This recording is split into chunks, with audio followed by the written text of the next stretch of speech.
ସେଦିନ ଥିଲା 1999 ମସିହା ଅକ୍ଟୋବର ମାସ 29 ତାରିଖ। ପ୍ରକୃତିର ସେହି କରାଳ ରୂପକୁ ଯିଏ ଦେଖିଛି ସେ ହିଁ ଅନୁଭବ କରିଛି। ମହାପ୍ରଳୟର ସେହି ବିକଟାଳ ତାଣ୍ଡବ ଦୃଶ୍ୟକୁ ବର୍ଣ୍ଣନା କରିବା ଧୈର୍ଯ୍ୟହୀନ ହୋଇପଡ଼େ ଆଜି ଏକ ମଣିଷ ମୁଖରେ। ସେତେବେଳକୁ ସାମ୍ବାଦିକ DSK ରାଉତବାବୁ ହୋଇଥାନ୍ତି 5 ବର୍ଷର। କିନ୍ତୁ ଆଜି ବି ସେଦିନର କଥା ମନେ ପଡ଼ିଲେ ସବୁକିଛି ଯେମିତି ଆଖି ଆଗରେ ନାଚି ଉଠେ ରାଉତବାବୁଙ୍କର। ଖାଲି ରାଉତବାବୁଙ୍କର ନୁହଁ, ମୋର ବି, କାରଣ ମୁଁ ବି ସେତେବେଳକୁ 6 ବର୍ଷର ହୋଇଥିଲି ଆଉ ଆଖି ଆଗରେ ଦେଖିଛି ସେ ଭୟଙ୍କର ରାତି। ସେଇଥିପାଇଁ ରାଉତବାବୁଙ୍କର ଏ ଅଙ୍ଗେଲିଭା ଅନୁଭୂତିକୁ ସମସ୍ତଙ୍କ ପାଖରେ ପହଞ୍ଚାଇବା ପାଇଁ ଏକ ଛୋଟିଆ ପ୍ରୟାସଟିଏ ଭାବୁଛି ଆପଣମାନଙ୍କ ହୃଦୟକୁ ଛୁଇଁବ। ରାଉତବାବୁ ସେଦିନ ରାତିରେ ରେଡିଓରୁ ଶୁଣିବାକୁ ପାଇଲେ ଯେ ବାତ୍ୟା ହେବ। ଆଉ ଏକଥା ଶୁଣି ତାଙ୍କ ବୋଉଙ୍କୁ ପଚାରିଲେ, ବୋଉ, ବାତ୍ୟା କ'ଣ? ରେଡିଓରେ କହୁଛି ବାତ୍ୟା ହେବ ବୋଲି। ତାଙ୍କ ପ୍ରଶ୍ନର ଉତ୍ତରରେ ତାଙ୍କ ବୋଉ କହିଲେ, ଆରେ ବାବା, ବାତ୍ୟା ମାନେ ହେଲା ବହୁତ ଜୋରରେ ବର୍ଷା ଆଉ ପବନ ହେବ, ବାସ୍ ଏତିକି। ଏତିକି ଉତ୍ତରରେ ସନ୍ତୁଷ୍ଟ ନଥିଲେ ରାଉତବାବୁ। କିନ୍ତୁ ବୋଉ ତାଙ୍କର ଆଉ ବେଶୀ କିଛି କହିଲେନି, ଏଇଥିପାଇଁ କାଳେ ଛୋଟ ପିଲାଟା ଡରିଯିବ ବୋଲି। ଆଉ ଏହାପରେ ସମସ୍ତେ ଟିକେ ଟିକେ କ'ଣ ଖାଇଦେଇ ଶୋଇବା ପାଇଁ ବାହାରିଲେ। କିନ୍ତୁ ରାଉତବାବୁ କୁହନ୍ତି, ରାତିରେ ସମସ୍ତେ ଘରର ସଦସ୍ୟମାନଙ୍କୁ ଦେଖି ଏମିତି ଅନୁଭବ ହେଉଥିଲା ଯେ ଯେମିତି ବହୁତ ବଡ଼ ବିପଦ ମାଡ଼ି ଆସୁଛି। ସମସ୍ତଙ୍କ ମନ ଦୁଃଖ ଆଉ ବିଚଳିତ ହେଉଥିଲେ ହେଁ ରାଉତବାବୁଙ୍କୁ କିଛି ବୁଝା ପଡୁନଥିଲା ସଠିକ ଭାବରେ କ'ଣ ହେଇଛି। ଆଉ ତାପରେ ବଡ଼ ଭାଇ, ବଡ଼ ଭଉଣୀ ଆଉ ରାଉତବାବୁଙ୍କୁ ନେଇ ତାଙ୍କ ବୋଉ ଶୋଇବା ଘରକୁ ଚାଲିଗଲେ। ରାଉତବାବୁ ଦେଖିଲେ ଯେ ଖଟ ତଳେ ଗୋଟିଏ ସପ ପରା ହୋଇଛି ବୋଲି। ପରେ ଜାଣିବାକୁ ପାଇଲେ ଯେ କିଛି ଅସୁବିଧା ହେଲେ କି କିଛି ବିପଦ ଆସିଲେ ଖଟ ତଳେ ଶୋଇବାକୁ ପଡେ ବୋଲି। ଆଉ ୟା ଭିତରେ କେତେବେଳେ ଯେ ନିଦ ହୋଇଯାଇଛି ରାଉତବାବୁଙ୍କୁ। ଆଉ ଯେତେବେଳେ ନିଦ ଭାଙ୍ଗିଲା ରାଉତବାବୁଙ୍କର, ସେତେବେଳକୁ ଆରମ୍ଭ ହୋଇସାରିଥିଲା ପ୍ରକୃତିର ତାଣ୍ଡବ। ଜୋରରେ ବର୍ଷା, ପବନ ଆଉ ତା ସାଙ୍ଗକୁ ବିଜୁଳି ଆଉ ଘଡ଼ଘଡ଼ି। ଏସବୁ ଦେଖି ରାଉତବାବୁ ବହୁତ ଜୋରରେ କାନ୍ଦିବା ଆରମ୍ଭ କଲେ। ଆଉ ରାଉତବାବୁଙ୍କର କାନ୍ଦ ଦେଖି ବଡ଼ ଭାଇ ଆଉ ତାଙ୍କ ବଡ଼ ଭଉଣୀ ଜୋରରେ କାନ୍ଦିବା ଆରମ୍ଭ କରିଦେଲେ। ପିଲାମାନଙ୍କର ଏମିତି ଭୟଜନିତ କାନ୍ଦକୁ ସହି ନ ପାରି 3 ପିଲାଙ୍କୁ ନେଇ ଗୋଟିଏ ଘରକୁ ଚାଲିଗଲେ ତାଙ୍କ ବୋଉ। ଏମିତି ଭୟଙ୍କର ବର୍ଷାର ତାଣ୍ଡବ ରୂପକୁ ଦେଖି ତାଙ୍କ ବୋଉ 3 ପିଲାଙ୍କୁ ନେଇ ଗୋଟିଏ ଖଟ ଉପରେ କୋଳରେ ଜାବୁଡ଼ି ଧରି ବସିଲେ। ଆଉ କହିଲେ, ହାତ ଯୋଡ଼ି ଭଗବାନଙ୍କୁ ଡାକ, ତାଙ୍କ ଛଡ଼ା ଆମର ଏ ସମୟରେ ଆଉ କେହି ଭରସା ନାହାନ୍ତି। ସେ ହିଁ ଚାହିଁଲେ ତାରିବେ ଆଉ ସେ ହିଁ ଚାହିଁଲେ ମାରିବେ। ହେଲେ ସେ ଘରେ କୌଣସି ଠାକୁରଙ୍କ ଫଟୋ ନଥାଏ। ରାଉତବାବୁ କୁହନ୍ତି, ସେତେବେଳେ ସେ ଜାଣିପାରୁନଥିଲେ କି ବୋଉ ତ କହିଲା ଭଗବାନଙ୍କୁ ଡାକିବା ପାଇଁ, ହେଲେ ଏଠି ତ କେହି ଭଗବାନ ନାହାନ୍ତି, କାହାକୁ ଦେଖି ସେ ଭଗବାନଙ୍କୁ ସ୍ମରଣ କରିବେ। କିନ୍ତୁ ସେହି ସମୟରେ ବୋଉ ତାଙ୍କର ହାତ ଯୋଡ଼ି ଉପରକୁ ନେଇ ଭଗବାନଙ୍କୁ ସ୍ମରଣ କରି ଗୁଣୁଗୁଣୁ ହୋଇ କହୁଥାନ୍ତି, କାଳିଆ, ମୋ ଛୁଆଙ୍କୁ ରକ୍ଷା କର, ତୁମେ ତ ସର୍ବେ ସର୍ବା, ତୁମେ ତ ଅନାଥର ନାଥ, ମହାବାହୁ, ତୁମ ଚକ୍ର ଆଢୁଆଳରେ ଘୋଡ଼େଇ ରଖ ମହାବାହୁ, ଏ ବିପଦରୁ ରକ୍ଷା କର। ଏମିତି ଗୁଣୁଗୁଣୁ ହୋଇ କହୁଥାନ୍ତି ଆଉ ପିଲାମାନଙ୍କୁ ଜାବୁଡ଼ି ଧରିଥାନ୍ତି। ବୋଉଙ୍କର ଏମିତି ଉପରକୁ ଚାହିଁ ଠାକୁରଙ୍କୁ ସ୍ମରଣ କରି ଡାକିବା ଦେଖି ରାଉତବାବୁ କାନ୍ଦି କାନ୍ଦି ପଚାରିଲେ, ବୋଉ, କାହାକୁ ଡାକିବି? ଏଠି ତ କେହି ଠାକୁର ନାହିଁ। ସେଇଠୁ ତାଙ୍କ ବୋଉ କହିଲେ, ଦେଖ, ସେ ଚାଳରେ ମହାପ୍ରଭୁ ଜଗନ୍ନାଥଙ୍କର ନାଲିଆ ବାନା ବନ୍ଧା ହେଇଛି। ସେ ହିଁ ହେଉଛନ୍ତି ଜଗନ୍ନାଥ, ବଡ଼ ଠାକୁର, କୋଟି ଓଡ଼ିଆଙ୍କର ପ୍ରାଣ। ତାଙ୍କୁ ଡାକ, ସେ ହିଁ ରକ୍ଷା କରିବେ ଏ ବିପଦରୁ ଆମକୁ। ବୋଉଙ୍କ ପାଖରୁ ଏକଥା ଶୁଣି ଯେତେବେଳେ ରାଉତବାବୁ ସେ ବାନାକୁ ଦେଖିଲେ, ସେତେବେଳେ ଅନୁଭବ ହେଲା ରାଉତବାବୁଙ୍କୁ ସତେ ଯେମିତି କିଏ ତାଙ୍କୁ ରକ୍ଷା କରିବାକୁ ଆସିଛି।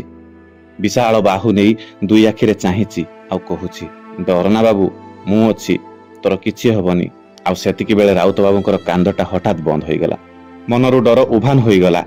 କାରଣ କେବେ ଆଗରୁ ଦେଖିନଥିଲେ ବି ଶୁଣିଥିଲେ ରାଉତବାବୁ ମହାପ୍ରଭୁ ଜଗନ୍ନାଥଙ୍କ ମହିମା ବିଷୟରେ। କାରଣ ରଥଯାତ୍ରା ଦିନ ରାଉତବାବୁଙ୍କର ଜନ୍ମ, ରାକ୍ଷୀ ପୂର୍ଣ୍ଣିମା ଦିନ ତାଙ୍କ ବଡ଼ ଭାଇଙ୍କର ଜନ୍ମ, ଆଉ ତାଙ୍କ ବଡ଼ ଭଉଣୀଙ୍କର ଦୁର୍ଗା ପୂଜା ଦିନ ଜନ୍ମ ହୋଇଥିଲା ବୋଲି ସମସ୍ତେ କୁହନ୍ତି। କାଳେ ତୁମେ 3 ଭାଇ ଭଉଣୀ ପ୍ରଭୁ ଜଗନ୍ନାଥ, ବଳଭଦ୍ର, ମା ସୁଭଦ୍ରାଙ୍କ ଆଶୀର୍ବାଦରୁ ଜନ୍ମ ନେଇଛ। ଆଉ ତାପରେ ରାଉତବାବୁ ସେଇଠି ସେଇ ବୋଉ କୂଳରେ ବସି ରହି ମହାପ୍ରଭୁ ଜଗନ୍ନାଥଙ୍କୁ ସ୍ମରଣ କରିବାକୁ ଲାଗିଲେ ସେ ବାନାକୁ ଚାହିଁ। ଆଜି ବି ମନେ ପଡ଼ିଲେ ଭୟରେ ଲୁମଟା ଟାଙ୍କୁରି ଉଠେ ରାଉତବାବୁଙ୍କର। ଏତେ ଜୋରରେ ପବନ ବର୍ଷାକୁ ପ୍ରଥମ ଥର ଆଖି ଆଗରେ ସହ୍ୟ କରିବା ଅସମ୍ଭବ ହୋଇ ପଡ଼ୁଥାଏ। ସେତେବେଳେ ଲାଗୁଥାଏ ଯେମିତି କବାଟଟା ଭାଙ୍ଗି ତାଙ୍କ ଉପରେ ପଡ଼ିଯିବ। କିନ୍ତୁ କିଛି ସମୟ ପରେ ପବନରେ ମୁଣ୍ଡ ଉପରୁ ଚାଳଟା ଉଡ଼ିଯାଇ କୁଆଡ଼େ ପଡ଼ିଗଲା। ଆଉ ବର୍ଷା ପବନ ଜୋରରେ କଷ୍ଟ ଦେବା ଆରମ୍ଭ କରିଦେଲା। ହେଲେ ରାଉତବାବୁ ମନରେ ସାହସ ନେଇ ସେ ବାନାକୁ ଚାହିଁ ରହିଥାନ୍ତି। କାରଣ ସେ ବାନାଟା ସେଇଠି ସେମିତି ଗୋଟିଏ ବାଉଁଶରେ ବନ୍ଧା ହୋଇଥାଏ।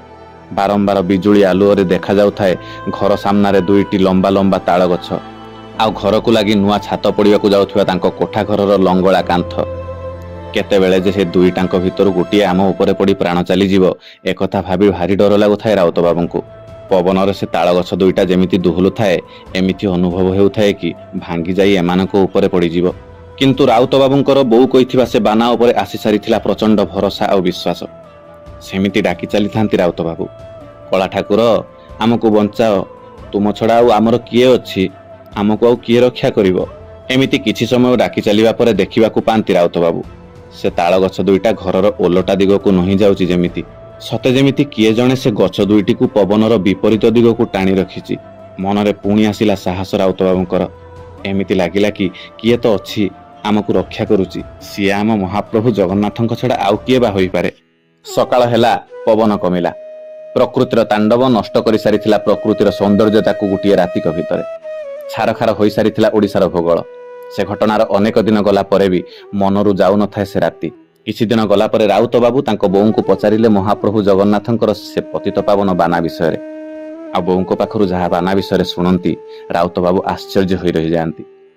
କଥା ହେଉଛି ବାତ୍ୟାର 8 ବର୍ଷ ପୂର୍ବର କଥା। ସେତେବେଳକୁ ବଡ଼ ଭାଇ ଜନ୍ମ ନେଇଥାନ୍ତି ରାଉତ ବାବୁଙ୍କର। ଥରେ ରାଉତ ବାବୁଙ୍କର ବାପା, ବୋଉ ଆଉ ଭଉଣୀ ପୁରୀ ଯାଇଥାନ୍ତି ମହାପ୍ରଭୁଙ୍କ ଦର୍ଶନ ପାଇଁ। ଆଜି ପରି ସେ ସମୟରେ ମନ୍ଦିରରେ ଏତେ ମାତ୍ରାରେ ଭିଡ଼ ହେଉନଥିଲା। ଭଲରେ ଭଲରେ ଦର୍ଶନ ହେଲା ପରେ ମନ୍ଦିର ବେଢ଼ାରେ ଏମିତି ବୁଲୁଥାନ୍ତି ତାଙ୍କ ବାପା, ବୋଉ ଆଉ ଭଉଣୀ। ଆଉ ସେହି ସମୟରେ ଜଣେ ବ୍ରାହ୍ମଣ ତାଙ୍କ ପାଖକୁ ଆସି ଛୋଟିଆ ବାନାଟିଏ ତାଙ୍କ ବୋଉଙ୍କ କାନିରେ ବାନ୍ଧି ଦେଇ କହିଲା, ଆରଥର ରାକ୍ଷୀ ପୂର୍ଣ୍ଣିମାରେ ତ ଝିଅ ହାତରେ ରାକ୍ଷୀ ବାନ୍ଧିବା ପାଇଁ ପୁଅଟିଏ ଆସିବ। ପୁଅ ହେଲା ପରେ କାଳିଆ ପାଖକୁ ଆସି ଏ ବାନା ବାନ୍ଧିବୁ। ଆଉ ସତକୁ ସତ ତା ପର ବର୍ଷ ରାକ୍ଷୀ ପୂର୍ଣ୍ଣିମା ଦିନ ଜନ୍ମ ନେଇଥିଲା ତାଙ୍କ ବଡ଼ ଭାଇ। ବଡ଼ ଭାଇ ଯେତେବେଳେ ଜନ୍ମ ନେଲା, ତାକୁ ଦେଖି ସମସ୍ତେ ଆଶ୍ଚର୍ଯ୍ୟ ହୋଇଯାଇଥିଲେ। କାରଣ ତାର ବଡ଼ ଭାଇଙ୍କର ମୁହଁ ସାକ୍ଷାତ ବଳଭଦ୍ରଙ୍କ ମୁହଁ ପରି ଗୋଲ ଆଉ ଧଳା ଥିଲା। ଅପୂର୍ବ ତେଜ ଥିଲା ତା ଶରୀରରେ। ଭାଇ ଜନ୍ମର କିଛି ବର୍ଷ ପରେ ସେ ବ୍ରାହ୍ମଣ କହିଥିବା ଅନୁସାରେ ବାପା, ବୋଉ, ଭଉଣୀ ଆଉ ବଡ଼ ଭାଇଙ୍କୁ ନେଇ ସେ ବାନା ବାନ୍ଧିବା ଉଦ୍ଦେଶ୍ୟରେ ପୁଣି ଥରେ ପୁରୀ ଯାଇଥିଲେ ତାଙ୍କ ବାପା ଆଉ ବୋଉ। ସେଠାରେ ପହଞ୍ଚିଲା ପରେ ତାଙ୍କର ପ୍ରଥମ ଉଦ୍ଦେଶ୍ୟ ଥିଲା ବାନା ବାନ୍ଧିବା, କିନ୍ତୁ କୌଣସି ସେବକ ମିଳୁନଥିଲେ ବାନା ବାନ୍ଧିବା ପାଇଁ। ସକାଳ ପାଖରୁ ସନ୍ଧ୍ୟା ହେଲା, କିନ୍ତୁ ବାନା ବାନ୍ଧା ଯାଇ ପାରି ନଥିଲା। ମନଟା ବିଚଳିତ ହେଉଥାଏ ବାପାଙ୍କର ଆଉ ବୋଉଙ୍କର। ମନେ ମନେ ତାଙ୍କ ବୋଉ ନୀଳଚକ୍ରକୁ ଚାହିଁ କହି ହେଉଥାନ୍ତି, ମହାପ୍ରଭୁ ଆପଣଙ୍କ ଆଶୀର୍ବାଦରୁ ପୁଅ ହୋଇଛି, ସେଇଥିପାଇଁ ବାନା ବାନ୍ଧିବାକୁ ଆସିଛି, ହେଲେ କେହି ମିଳୁନାହାନ୍ତି। ଯଦି ଆଜି ବାନା ନ ବାନ୍ଧି ପାରିବି ତାହେଲେ ମୋ ମାନସିକ ପୂରା ହବନି ମହାପ୍ରଭୁ। ତୁମେ ତ ସବୁ ଜାଣିଛ, ଆଉ ମୁଁ ବି ଜାଣିଛି ତୁମ ଦୁଆରକୁ ଆସି କେହି ଖାଲି ହାତରେ ମନ ଊଣା କରି ଫେରେନି। ମାନସିକ କରିଥିଲ ତମେ, ପୂରା କରିବ ତମେ। ମୁଁ ଏବେ ଉପାୟ ଶୂନ୍ୟ, ମୁଁ ଆଉ କିଛି କରିପାରିବିନି ମହାପ୍ରଭୁ। ଏତିକି କହି ହାତ ଯୋଡ଼ି ନୀଳଚକ୍ରକୁ ପ୍ରଣାମ କରୁ କରୁ ହଠାତ୍ ଜଣେ କଳା ରଙ୍ଗର ବ୍ରାହ୍ମଣ ଆସି ପହଞ୍ଚିଲେ ତାଙ୍କ ପାଖରେ। ଆଉ କହିଲେ, ପୁଅ ପାଇଁ ବାନା ବାନ୍ଧିବାକୁ ଆସିଛ କି ମା? ସେଇଠୁ ରାଉତ ବାବୁଙ୍କର ବୋଉ ଆଶ୍ଚର୍ଯ୍ୟ ହୋଇଗଲେ। ଆଉ କହିଲେ, ହଁ ନନା, ବାନା ବାନ୍ଧିବାକୁ ଆସିଥିଲି, ହେଲେ କିଏ ବାନ୍ଧିବ, କାହାକୁ କହିବି, କିଛି ବୁଝିପାରୁନି। ସେଇଠୁ ସେ ବ୍ରାହ୍ମଣ ଜଣକ କହିଲେ, ଆରେ ଚିନ୍ତା କାହିଁକି କରୁଛୁ, ଏ ବାନା ପରା ତତେ ମୋ ବଡ଼ ଭାଇ ଦେଇଥିଲେ। ରାକ୍ଷୀ ପୂର୍ଣ୍ଣିମାରେ ପୁଅ ଜନ୍ମ ହୋଇଛି ନା ନାହିଁ, ତୁ ଚିନ୍ତା କରନା, ଦେ ସେ ବାନାକୁ ମୁଁ ବାନ୍ଧି ଦଉଛି। ଏତିକି କହି ତାଙ୍କ ହାତରୁ ସେ ବାନାକୁ ନେଇ ସେ ବ୍ରାହ୍ମଣ ଜଣକ ସେଠୁ ଚାଲିଗଲେ। ବାପା, ବୋଉ, ଭଉଣୀ ଆଉ ବଡ଼ ଭାଇ ସେଇଠି ସେମିତି ଛିଡ଼ା ହୋଇ ଭାବୁଥାନ୍ତି, ଇଏ କେମିତି ଜାଣିଲେ ପୁଅ ରାକ୍ଷୀ ପୂର୍ଣ୍ଣିମାରେ ଜନ୍ମ ହୋଇଛି ବୋଲି, ଆଉ କହୁଛନ୍ତି କି ଏ ବାନା ତାଙ୍କ ବଡ଼ ଭାଇ ମତେ ଆଣି ଦେଇଥିଲେ ବୋଲି। ଯଦି ସେମିତି କିଛି, ତାହେଲେ ଇଏ କେମିତି ଜାଣିଲେ ମୁଁ ଆଜି ଆସିଛି ବୋଲି। ଏମିତି ଭାବୁ ଭାବୁ ହଠାତ୍ ଆଖିଟା ପଡ଼ିଲା ମନ୍ଦିର ଆଡ଼କୁ। ଆଉ ଦେଖିବାକୁ ପାଆନ୍ତି କି ସେ ବ୍ରାହ୍ମଣ ଜଣକ ମନ୍ଦିର ଉପରକୁ ଚଢ଼ି ମନ୍ଦିର ମଝାମଝି ହୋଇଗଲେଣି।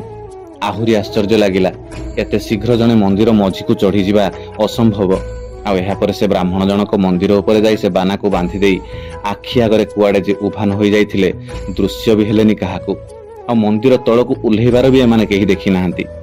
ବୋଉଙ୍କ ପାଖରୁ ଏସବୁ ଶୁଣିଲା ପରେ କଳା ଠାକୁରଙ୍କ ପ୍ରତି ରାଉତ ବାବୁଙ୍କର ଭକ୍ତି ଆଉ ବିଶ୍ୱାସଟା ଆହୁରି ବଢ଼ିଗଲା। ତାଙ୍କ ଲୀଳା ବିଷୟରେ ଜାଣିବାକୁ ଇଚ୍ଛା ହେଲା। କିଛି ବର୍ଷ ପରେ ଜେଜେ ତାଙ୍କ ଘରକୁ ଆସି ରହିଲେ।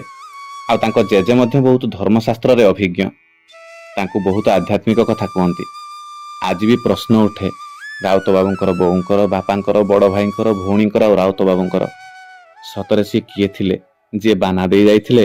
ଆଉ ସିଏ କିଏ ଥିଲେ ଯିଏ ଆସି ବାନା ନେଇ ମନ୍ଦିର ଉପରକୁ ଯାଇ ବାନା ବାନ୍ଧିଦେଲେ? ସତରେ କାଳିଆ ଠାକୁରଙ୍କର କରୁଣା, କାଳିଆ ଠାକୁରଙ୍କର ମହିମା, ମହାପ୍ରଭୁଙ୍କର ଦୟା ଯାହା ପାଖରେ ଅଛି ସିଏ କେବେ ଅନାଥ ନୁହଁ, ସିଏ ସନାଥ। କାରଣ ତାର ନାଥ ହେଉଛନ୍ତି ମହାପ୍ରଭୁ ଶ୍ରୀ ଜଗନ୍ନାଥ। ସତରେ ରାଉତ ବାବୁଙ୍କର ସୁନ୍ଦର ଅନୁଭୂତିଟିଏ। ଆଜି ପାଇଁ ରହିଲି, ପୁଣି ଥରେ ଦେଖା ହେବ ଆଉ ଏକ ସୁନ୍ଦର ଭକ୍ତର ନୂଆ ଅନୁଭୂତି କଥା ସହ। ସେ ଯାଏଁ ମତେ ବିଦାୟ ଦିଅନ୍ତୁ। ମହାପ୍ରଭୁ ଶ୍ରୀ ଜଗନ୍ନାଥଙ୍କର ଜୟ ହେଉ, ଶ୍ରୀକ୍ଷେତ୍ର ମାଟିର ଜୟ ହେଉ, ଶ୍ରୀମନ୍ଦିରର ଜୟ ହେଉ, ବଡ଼ ଭାଇ ବଳଭଦ୍ରଙ୍କର ଜୟ ହେଉ, ମା ସୁଭଦ୍ରାଙ୍କର ଜୟ ହେଉ, ଚକ୍ରରାଜ ଶ୍ରୀ ସୁଦର୍ଶନଙ୍କର ଜୟ ହେଉ। ମହାପ୍ରଭୁ ଶ୍ରୀ ଜଗନ୍ନାଥଙ୍କ ନାମ ଗାଇ ଗାଇ ଏ ଜୀବ ଯାଉ। ଧନ୍ୟବାଦ। ଜୟ ଜଗନ୍ନାଥ।